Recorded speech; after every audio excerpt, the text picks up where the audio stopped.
എനിക്ക് തോന്നുന്നു പല സംസാര രീതികളും ഡയലോഗ്സ് പോലും നമ്മൾ ഇവിടെ നിന്നാണ് ഈ സിനിമയിലേക്ക് എടുത്തേക്കുന്നത്. അത് എന്തുകൊണ്ടും എനിക്ക് തോന്നുന്നു ഈ നാടിന്റെ എല്ലാ സൗന്ദര്യവും ഒപ്പിയെടുത്തിട്ടുള്ള ഒരു സിനിമ തന്നെയാണ്. ആദ്യമായിട്ട് ഇറച്ചി വെട്ടുകാരിയായിട്ട് ചെയ്യുന്ന ഒരു എന്റെ കഥാപാത്രമാണ്. ഭയങ്കര സ്ട്രോങ് ഇതുവരെ കണ്ടിട്ടില്ലാത്ത ഒരു കഥാപാത്രമാണ് റേച്ചൽ എന്ന മൂവിയിൽ ചെയ്തിരിക്കുന്നത്. അതേപോലെ തന്നെ ഇവിടെ നിൽക്കുന്ന എനിക്ക് തോന്നുന്നു ഓൾമോസ്റ്റ് എല്ലാ ആക്ടേഴ്സും ഉണ്ട്. കുറച്ച് പേര് മാത്രം നമുക്ക് ഇന്ന് വരാൻ പറ്റിയില്ലാന്നേ ഉള്ളൂ.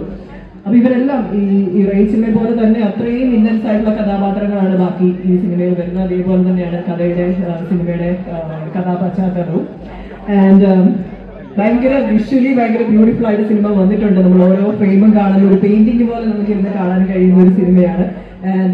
ത്രില്ലടിപ്പിക്കുന്ന ഇനി അടുത്തത് എന്താണ് സംഭവിക്കാൻ പോകുന്നത് നിങ്ങൾക്ക് തോന്നുന്നു. അങ്ങനെ അത്രയും എക്സൈറ്റ്മെന്റോടുകൂടി നിങ്ങൾക്ക് ഇത് കാണാൻ കഴിയുന്ന ഒരു സിനിമയായിരിക്കും. ഒരു ഫുൾ പക്ക സിനിമാറ്റിക് എക്സ്പീരിയൻസ് നൽകുന്ന ഒരു മൂവി ആയിരിക്കും റേച്ചൽ. ആൻഡ് ആനന്ദിനി ഈ ഒരു കഥ എൻ്റെ അടുത്ത് പറയുന്നത് തന്നെ എനിക്ക് ഭയങ്കരമായിട്ട് ഇഷ്ടമായി. ഞാൻ എൻ്റെ കരിയറിൽ എനിക്ക് തോന്നുന്നു 20 വർഷം എത്തി നിൽക്കുമ്പോൾ ഏറ്റവും എനിക്ക് കിട്ടുന്ന ദൈവത്തിന്റെ ഒരു അനുഗ്രഹം തന്നെയാണ് ഈ റേച്ചൽ എന്ന മൂവി. ടൈറ്റിൽ കഥാപാത്രമാണ് ചെയ്തിരിക്കുന്നത്.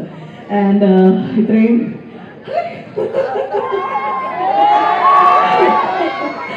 ഈ ഒരു ടൈറ്റിൽ കഥാപാത്രം നമ്മൾ ചെയ്യുമ്പോൾ എനിക്കറിയാം അതിന്റെ റെസ്പോൺസിബിലിറ്റി ഹ്യൂജ് ആണ്. പക്ഷെ ആ ഒരു ടെൻഷനും കാര്യങ്ങളും ഒക്കെ എവിടെയോ മനസ്സിലുണ്ടെങ്കിൽ പോലും അതിൻ്റെതായ സന്തോഷവും എക്സൈറ്റ്മെന്റിലൂടെയൊക്കെയാണ് ഇപ്പോൾ കടന്നുപോയിക്കൊണ്ടിരിക്കുന്നത്. റേച്ചൽ മൂവി 12-ാം തീയതി തിയേറ്ററിലോട്ട് നിങ്ങൾ എല്ലാവരും പോയി കാണണം. നിങ്ങൾ